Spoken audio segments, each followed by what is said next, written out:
In today's video, I'm going to teach you how to manually record loan received in QuickBooks Online 2026.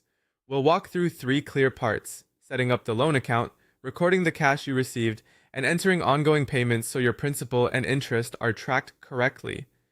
By the end, your balance sheet and profit and loss will reflect the loan exactly as they should. First, create the loan liability account. In QuickBooks Online, open the Settings gear, then choose Chart of Accounts and click New. For account type, pick Long-Term Liabilities if the loan extends beyond 1 year, or choose Other Current Liabilities for a short-term loan. For detail type, select Notes Payable. Give the account a clear, specific name, such as Bank Loan, Lender, so you can recognize it easily later. This account holds the outstanding principal you owe.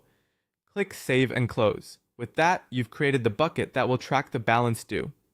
Next, record the loan funds you received, assuming the money was deposited into your bank. Click the plus New button and select Journal Entry. On the first line, choose your bank account and enter the amount you received as a debit. On the second line, choose the loan liability account you just created and enter the same amount as a credit. Add a brief memo with the loan reference so you can identify this entry in the future. Click Save and Close. This increases your cash while creating the corresponding debt, keeping your accounts in balance. Finally, record each payment, which always includes two parts: principal and interest. Click the plus New button and select Expense. At the top, choose the bank account you're paying from and enter the payment date and payee. In the Category Details area, use line 1 for the principal by selecting the loan liability account and entering only the principal portion of the payment. Use line 2 for the interest by selecting your interest expense account and entering the interest portion.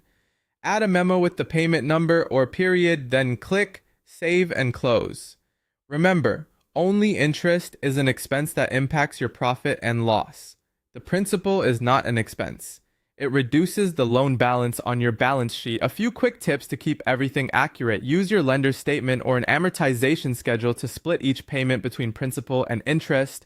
Attach those documents to the transaction for backup, and review your loan liability balance regularly to ensure it matches the lender's records.